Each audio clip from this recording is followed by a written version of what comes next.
A pleasure to be back here at WCRN and doing ICommunicate. It's a passion for me to really have the opportunity to talk for the next hour about different ways to help people shift their mindset, develop their confidence, and really have some communication templates and thought processes and how they can be more successful. And today we're gonna call the title of the show "My Dog Ate My Homework," because I think that's one of the all-time most famous excuses when we think of kids in school. And so the purpose of the show today is we're going to really talk about the overarching concept of being accountable and how blame, excuses, and mistakes relate to our ability to be accountable.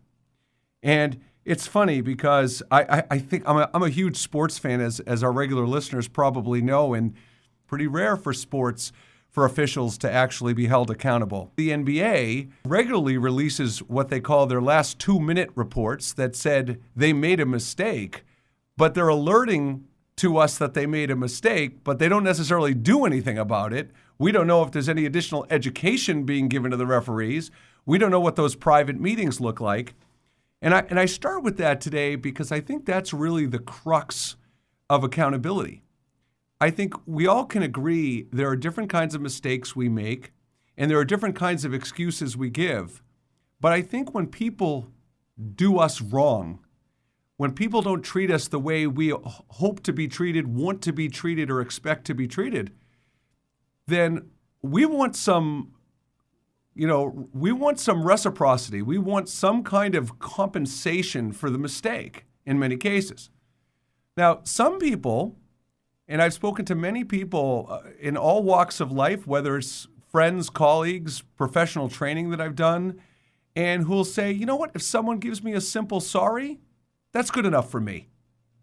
I have other people who will say, well, it depends on the severity of the mistake. And my take is when someone makes a mistake, what my concern is less whether they're sorry about it and more what their plan is to do something differently next time so the mistake doesn't repeat themselves. Because I think often when it comes to accountability, there's people use I'm sorry as a get out of jail free card. As a matter of fact, there's two areas I think that happens in accountability. One, people use I'm sorry as a get out of jail free card. And the second is this phrase, I didn't do it on purpose. Right? So you've got three scenarios, right? Someone does something maliciously, someone does something by accident. Those are the two categories we usually associate when things go wrong. Well, I've created a third category when it comes to accountability, and it's called negligence. And I'm going to give you an example, and it's kind of a silly example, but I think it'll make the point, okay? So picture you're eating dinner with your family, okay? And one of your children goes to grab the pitcher of water at the middle of the table and knocks it over, and water goes everywhere. Well, that's an understandable mistake. No one's going to be bothered by that, or I wouldn't think most people. You clean up the water, the child says sorry, and off we go. But what would happen if the pitcher of water was placed on the edge of the table? So the likelihood that it would get knocked over had a very high % chance. And so then if they just move their arm and knock it over, now I start to think to myself, well, why would you put it there? You know it's going to probably get knocked over if you put it on the edge of the table. And see, to me, that's negligence. And I think when we look in the workplace and when we look at what falls under malicious, accidental, and negligence, first of all, most people, even if they do something maliciously, are not going to admit it. Okay, because there's so much downside and risk to admitting you did something maliciously. So that category is going to be so rare in the first place. As far as the accident piece, how many times do we say in life that we need to set people up for success? And so when you're in control of your own actions, right? You're in control of your behaviors, your actions, your attitudes, your thought process. And so as you're participating in an act, as you're doing something that impacts yourself and others, there is a degree of responsibility and accountability that goes into the process. Okay? So if someone let's say someone says something to hurt my feelings, and I say, well, geez, I wish you wouldn't do that because when you say that, it hurts my feelings. And they're like, okay, I understand, I'm sorry. And then a week later, it happens again, and I say, geez, didn't we have this conversation? And they're like, you're right, I'm sorry, I forgot. And that, to me, is a real pet peeve, because if the words and the actions, and that's what integrity means to me, if the words and actions match, then if you say sorry, there's an assumed intent that you're going to make an effort to not do it again. And what's challenging about that is I think that a lot of people, when they do say sorry, really genuinely mean it and have the intent and desire and goal not to say it again. The problem is there has to be some actions that are taken to facilitate that behavior change and to facilitate that habit replacement. And that's where I think a lot of people struggle. And when it comes to accountability, if you're going to facilitate, and I've spoken about this on several shows, if you're going to facilitate behavior change or replace habits, it all starts with mindfulness. So the second I have done something to hurt someone else's feelings, I need to take a step back and say, wait a minute, that's not who I want to be. I don't want to make another person feel like that. So what do I need to do to make sure I'm not going to repeat that behavior? And most likely, and in many cases, the behavior that you have that upsets one person, there's a good chance it probably upsets other people in your life as well. So to really understand the impact of your words and actions is an act of mindfulness in itself. So as you're listening out there today, I want you to ask yourself a couple of questions. When someone does something wrong, what do they need to do to make it right? And whatever your rules are for whatever they need to do to make it right, what are the conditions that are associated with those rules? So for me, I want to know, what would you do differently next time? And how are you going to make sure you do it differently? I want to make sure that if someone says sorry, they mean it. How do you know if someone means sorry? Have you ever been part of a discussion where someone says sorry and you're like, you don't mean that, right? So how do you really know? Well, what do we hear tone. Do they sound remorseful? We see body language. So does the body language and tone and word choice pass our apology test? And it's totally arbitrary because we all have different core values and triggers. So it totally comes down to a subjective, arbitrary thing, whether they pass that test. And then it's that second level, folks. It's that second level where someone's repeated the act and you thought they were remorseful, you believe them, and then we really start to question human behavior. And accountability is such a favorite topic for me because I created this a program for leadership teams at companies, and I call it the Blameless Autopsy Program. Because I think so often we get consumed with whose fault it was, and not enough effort and attention is paid to why did the problem happen in the first place? What do we need to do to correct it? And who was impacted by the problem, and what are the short and long-term consequences of the problem? And from a blameless autopsy perspective, it really teaches leadership teams a process to really understand when things go wrong and when mistakes are made and when expectations aren't met, here's the plan of attack to really develop a culture and a system to think bigger. So what is it? If someone says sorry a second time, now how are they going to convince you? How do the rules change? And more importantly, how are you going to advocate for yourself? Now, one of the things I see in departmental collaboration in organizations a lot is people advocating for themselves when they feel like they've been treated unfairly, or they feel like there's an inequity of workload, or they don't feel comfortable delegating, which, by the way, for those of you in the workplace who are listening to this, delegation, think about that for a moment. Think about why you don't delegate work. And let's face it, there's a lot of reasons you don't delegate work. I mean, one of them, you could be a control freak.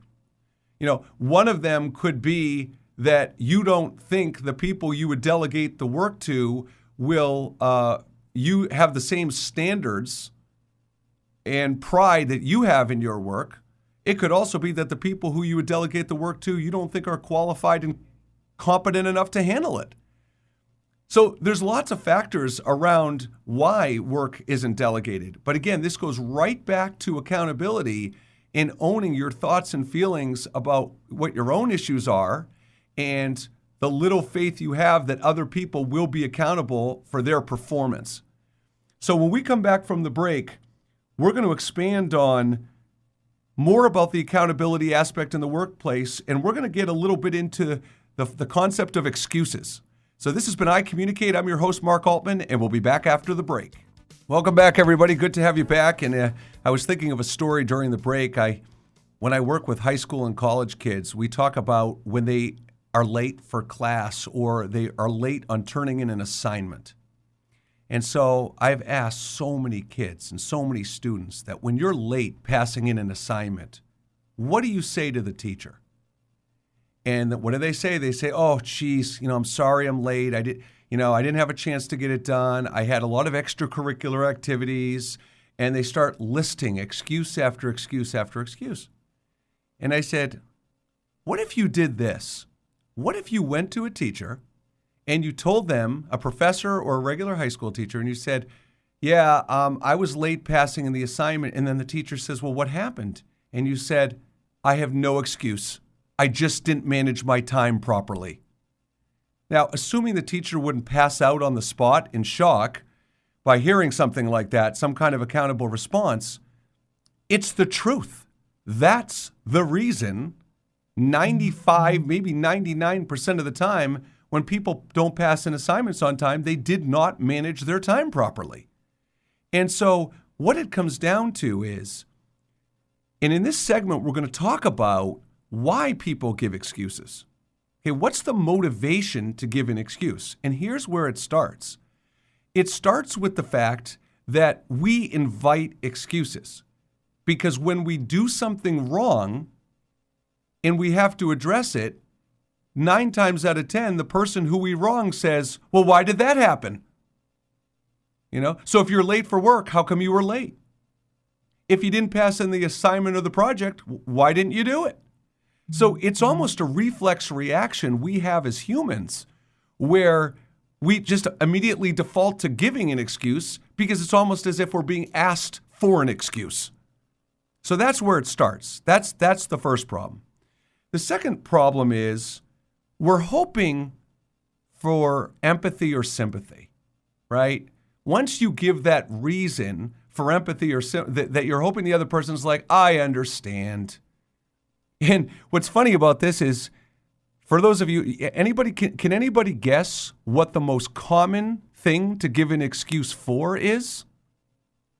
So the most common excuse given is "I was late," is giving an excuse for being late. And so think about when someone says, "Oh, I'm sorry I was late, I was stuck in traffic." So that person, when they say that, is hoping you're visualizing, "Oh yeah, I've been there. I know what that's like. I don't feel as bad." And so what it comes down to is you're hoping that elicits empathy or sympathy. Now I ask you, when people make excuses to you, do you feel more sympathy for them? Do you feel more empathy? Or are you frustrated they're making an excuse? Now, in my world, and this is really a core value of mine, I don't really believe that excuses are valid, period, unless it's a crisis. Now, if there's a weather disaster, or if there's a family emergency, or if there's a significant thing that goes on in your family, sure, of course. But you know what I call those? I don't actually call those excuses. I call those realities. Okay, so why do we need to make excuses? I challenge you. What do you need to do to have an excuse-free workplace? What do you need to do to have an excuse-free household? Now, if you're a parent out there and listening to this, imagine you get home from work today, You walk in, your family's eating dinner, or hanging out together after dinner, and you say, I was thinking something today. I was thinking about this. I don't want any of us in our household to make excuses anymore. So from now on, if you did something wrong, instead of making an excuse, just tell us what you did wrong and what you would do differently next time. And let's leave it at that. If you can foster and create that culture in your house, and you could foster and create that culture in your work environment, that's what's going to create accountability. And that's a piece of the blameless autopsy. So it's really important to understand the empathy and compassion piece, the consequences piece, and the disappointment and emotional piece. So excuses really don't make us feel better. They make us, when we're on the receiving end of an excuse, most often they make us feel worse. And when we're on the giving end of an excuse, we're not being accountable because we're not being truly honest with ourselves about what really happened. And that is not an accountable environment. Now, if you're to Google the definition of accountable, I gotta chuckle out of this. The definition of accountability in the workplace says it's the responsibility of employees to complete tasks they are assigned, to perform the duties of their job, and be present in their shifts, which means basically show up for work. And I kind of laughed to myself. I said, what a very formal and rigid definition. But then, when you look up what lack of accountability means, you would think it would be just the opposite of that, but it actually says an obligation or willingness to accept responsibility or to account for one's actions. Now that, to me, is absolutely what a lack of accountability is if you're not doing that. So why? What's the challenge here, everybody? Why can't we just be accountable? What gets in the way of being accountable? So, first of all, and we've talked about this in past shows as well, it means you've failed. It theoretically means you failed. Because if you let someone down, if you didn't meet their expectations, or you weren't sensitive to their feelings and emotions, then you failed, right? And especially if it's a loved one or in your circle of friends, family, and support system, it's even a double whammy. So admitting you failed or let someone down is very powerful. The second piece, when we talk about what gets in the way of accountability, is setting a precedent. It's your opening the door. Okay, and so the second you say, well, yeah, I'm sorry, this was on me, I didn't do what I was supposed to do, I didn't plan my time properly, well, now they can use it against you, right? Because you said, so the next time someone happens, now that you've opened the door, you've opened Pandora's box, they can come back and say, oh, well, is this just another example? And one of the funny things about letting things go is if you've ever had a conversation with someone that says this is the fourth time this has happened, well, they haven't let it go, and that's exactly what the fear is in coming clean and being honest. So it's setting a precedent, opening the door. And the other thing is fear of reaction. I think we have convinced ourselves that by not being accountable and making an excuse, that we're going to get less of a reaction because of that compassion, because of the sympathy and empathy. So it's almost an excuse to protect ourselves. It's a coping mechanism that says, you know what, I'm just not going to admit this because if they know that's what I did, they're going to be so angry and they're going to be so upset, which, by the way, is one of the primary reasons why if someone does something maliciously or passive-aggressively, they would not admit to it, again, for the fear of the reaction and the level of hurt and pain you might cause. So those are very powerful emotions that are going to affect your psychological behavior, your thought process, your inner voice. And so it's not really encouraging or motivating to take that step. Now there's an acronym called RPMs, okay? And this is the mindset that typically gets created when we're making excuses. First, we rationalize, we all do it, So again, going back to an education example, how many of us, when we did poorly on a test, came home from school and said, well, you know what? Everybody did bad. And then your mom or dad will say, well, I don't care about everybody else. I just care about you. So that's a good way. The rationalization that we all do something or have done something is an excuse to say, yeah, don't be mad at me. We all do it. The second piece is shifting blame. So the person who calls you out, now they're the ones, their frustration level. So if someone communicates their frustration to you and they don't do it in a way you see fit, they yell at you, they roll their eyes at you, or there's some kind of communication going on that makes you uncomfortable or upset, then it becomes you're now mad at them. And then the whole focus is lost on what actually happened in the first place. Then you have minimizing it will be okay. The M in RPMs is minimizing it will be okay and just basically saying, look, no big deal. My intent wasn't to be malicious. And the fourth is that there's a socialization effect with this that talks about, we're good friends. I wouldn't do this on purpose. And it's appealing to their sense of loyalty and faith and trust in you to, again, give you the benefit of the doubt. So just to summarize, what we're talking about is the RPMs. That's the thought process that allows us to create the excuses, all right? Then there's the things that get in the way, even if you don't have that mindset, that if you're feeling like you want to be accountable, then the three things that admitting you failed, setting a precedent, and fear of a worse reaction. And then the mindset, lastly, before we head into break, of, well, I'm hoping to get less consequences. I'm expecting empathy and compassion, and sorry is all that I need to do. And maybe it is for some people in some situations. So when we come back from the break, we're going to talk about the process of apology and kind of expand on what are the key components if you are delivering an apology and if you are being accountable to someone, what are those steps?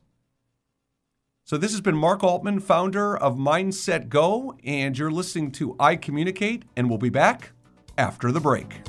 Welcome back to ICommunicate. I'm Mark Altman, and before we get into our third segment, I just want to talk about, the emotional intelligence. And there's such an element in being accountable of emotional intelligence because it really requires two of the primary components of emotional intelligence, which are self-awareness and self-control. And self-awareness, understanding what you're thinking, why you're thinking it, and what you're about to do. And self-control, monitoring that very thing, what you're about to do and what your motives are for doing it. And I thought it'd be fun to start this segment talking about some scenarios, and I call this the Rookie Pro model. And in the Rookie Pro model, here's a couple of ways you can apologize for something, and just from your different word choice, it can make all the difference. So think about a situation. Doesn't have to be a severe problem, a situation where your response is, I'm sorry, okay? Now, what if you changed I'm sorry, okay, to I'm not always good at listening, but I do want you to know that I'm sorry, and I do care about what's going on in your life. Look at that 3-part sentence in the pro version. Self-acknowledgement about what you did wrong that you're not good at. I'm not always good at listening.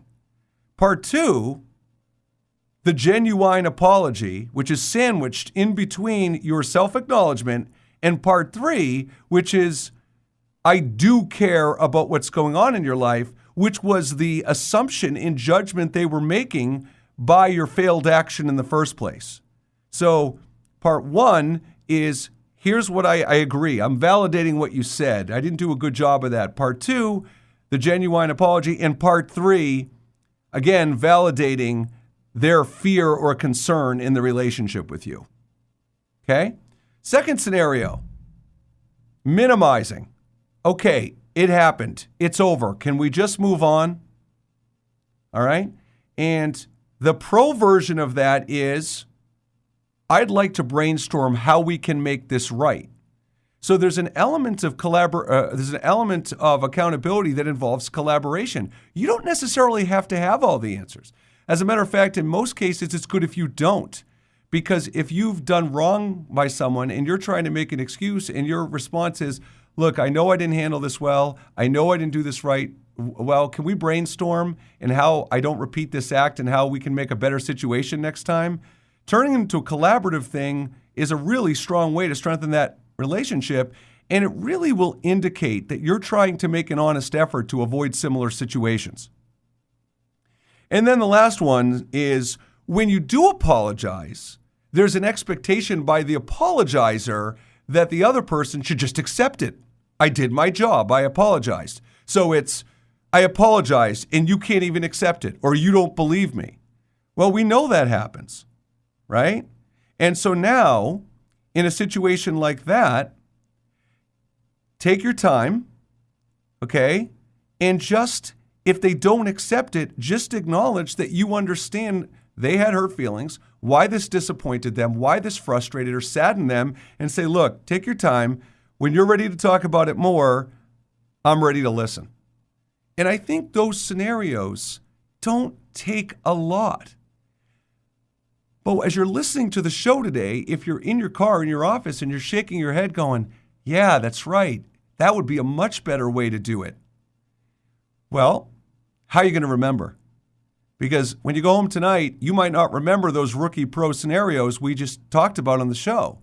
So the question is, if it's important to you, if it's a core value to you to be more accountable in this area, how are you going to facilitate that behavior change?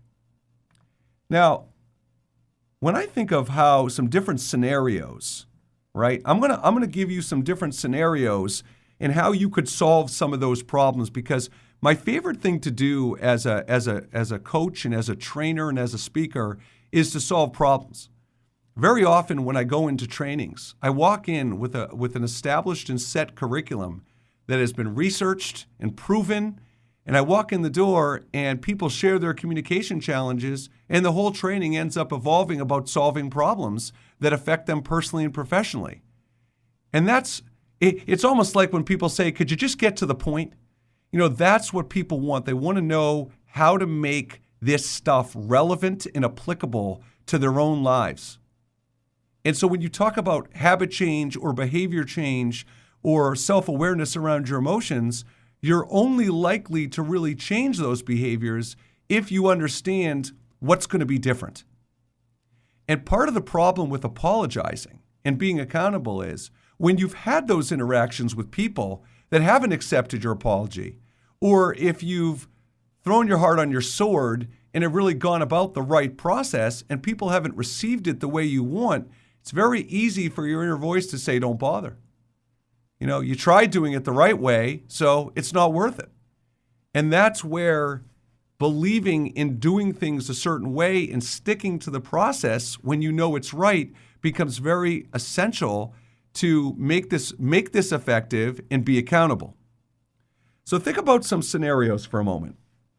You've got a scenario where you have an appointment to meet with someone somewhere, and it's 5 minutes past the meeting time. What are the thoughts going through your head in that moment?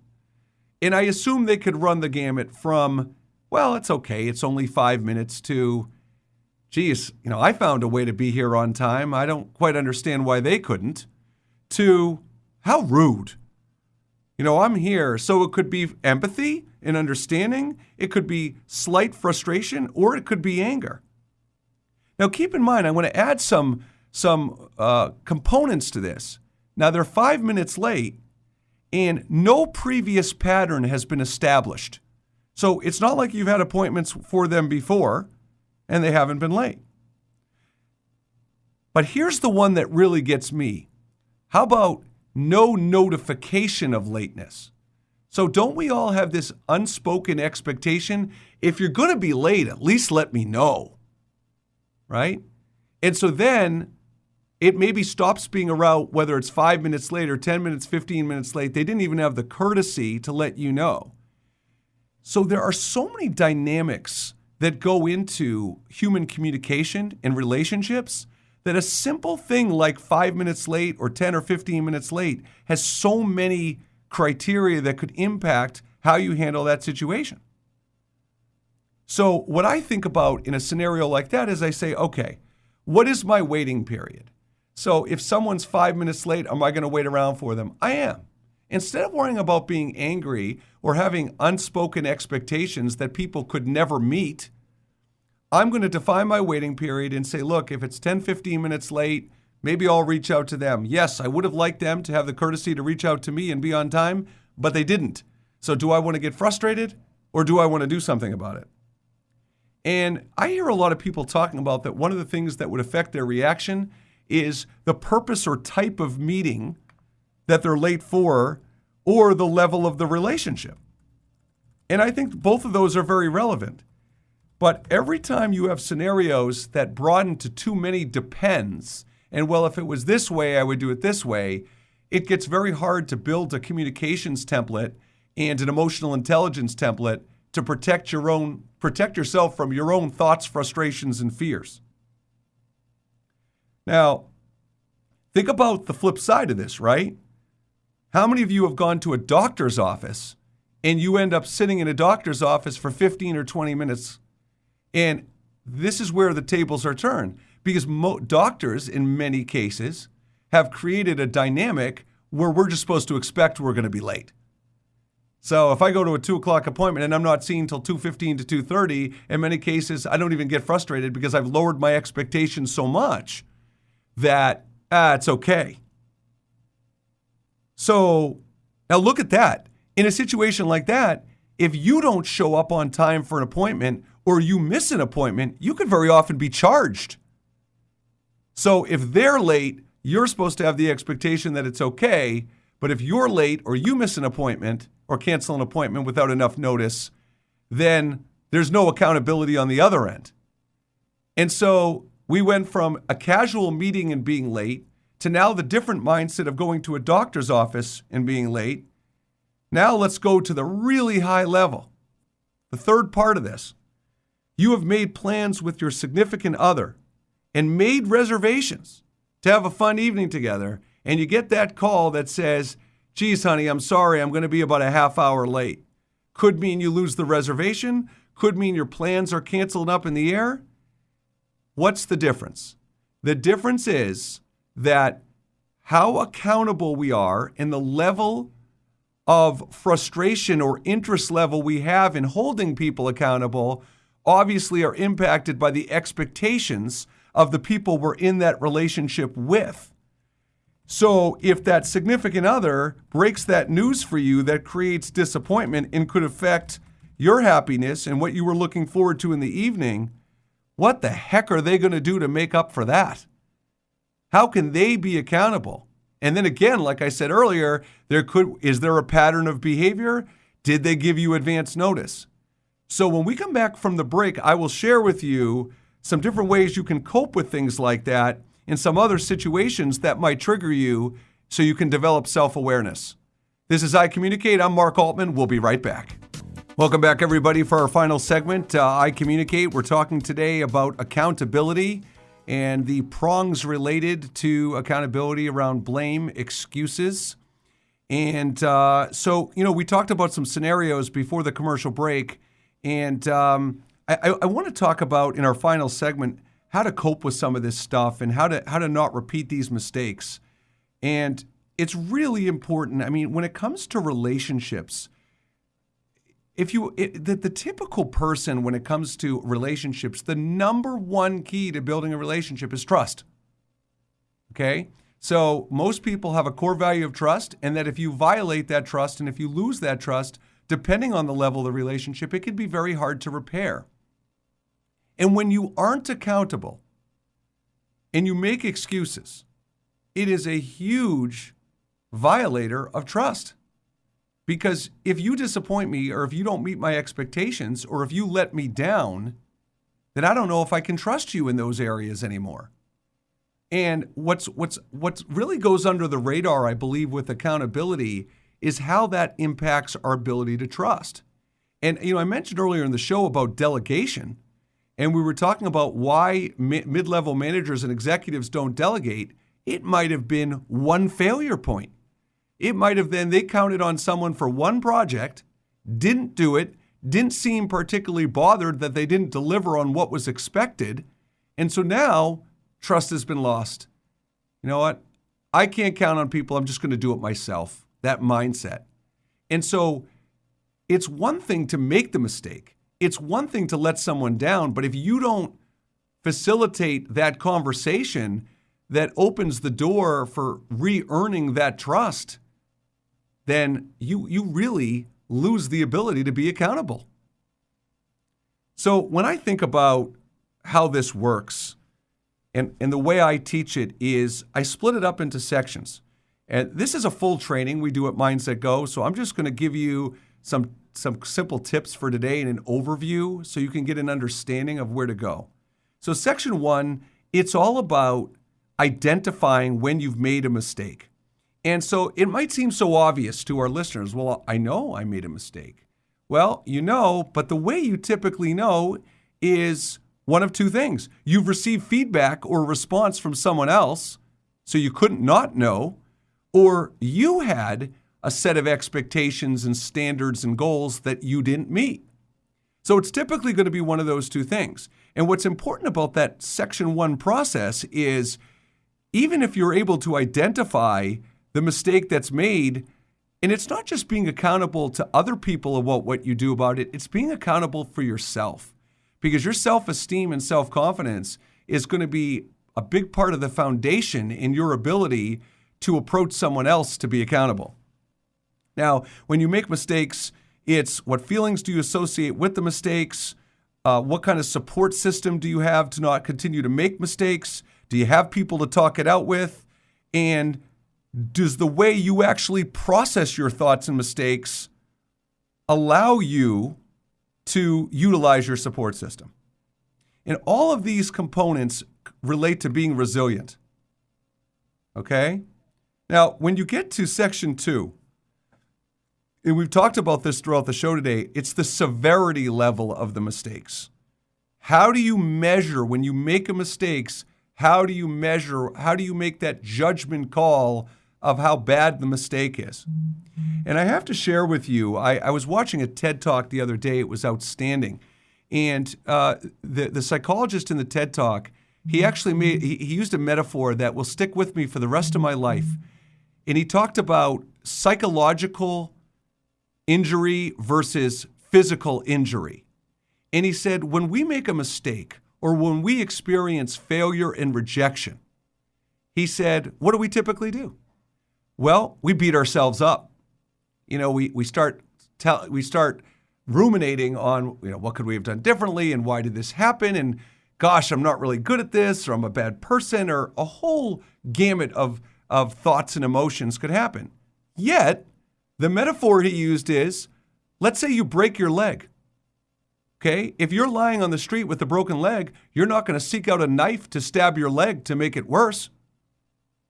Right? So, when we talk about the severity of an issue, it's those mental images and messages we give to us, because when we do psychological damage to ourselves or others, it becomes very detrimental, where if it's a physical injury, we often seek support and empathy, but how come we don't as much for psychological injury? And in this TED Talk, he actually made a funny comment. He said most people dedicate more time on a given day to brushing their teeth than understanding their psychological health. And I think that's true. So when you understand how to measure mistakes, who do they impact, including yourself? What are the tangible consequences of those mistakes? How did it make you feel based on the expectations you had of yourself? And one of the motivators when I think people are trying to be accountable and change behavior around mistakes is if you're making a decision on an action and you know that you're going to internalize a lot of emotions that are going to create a lot of stress and anxiety, regardless of how it impacted the other person, you can see how it impacts you. So that in itself should be enough of a motivator. So here's a scenario, right? What's worse? We have a tendency when we're measuring mistakes to compare it to other mistakes. So what's worse, always losing your keys and having to spend, 5 minutes to an hour finding them, or losing your phone because you left it at a restaurant? Well, isn't that easy to rationalize?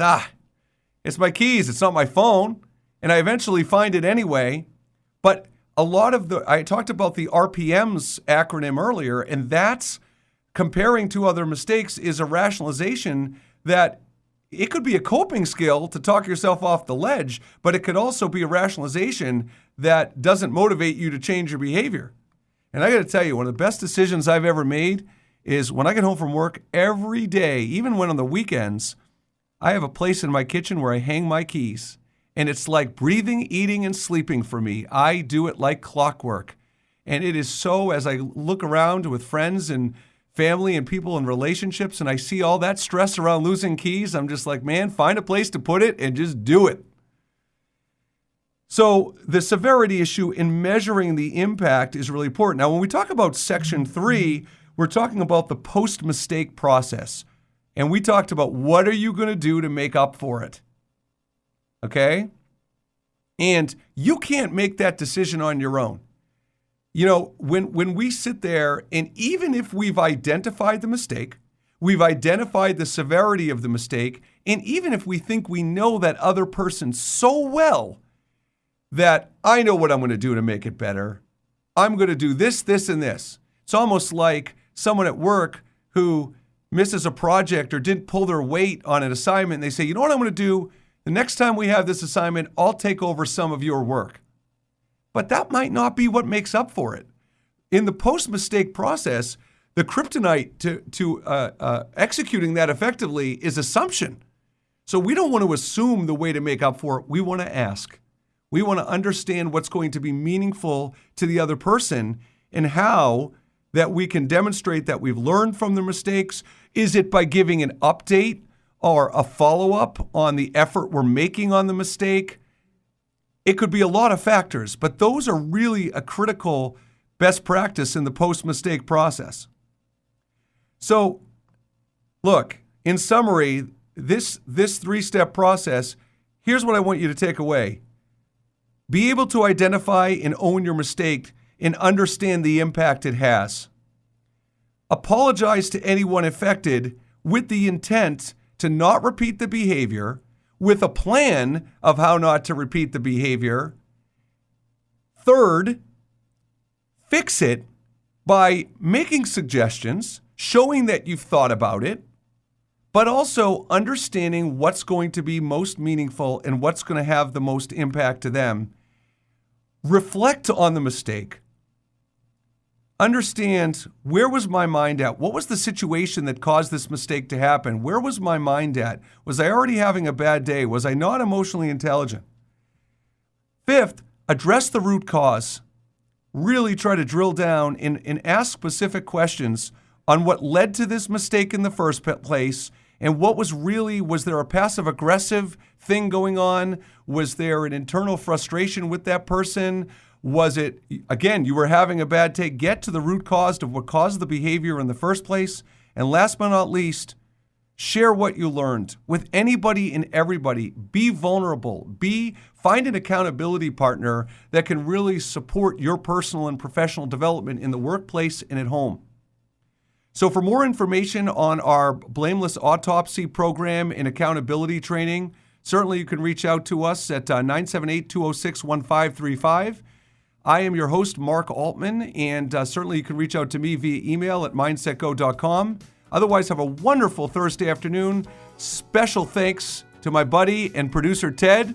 Have a great day.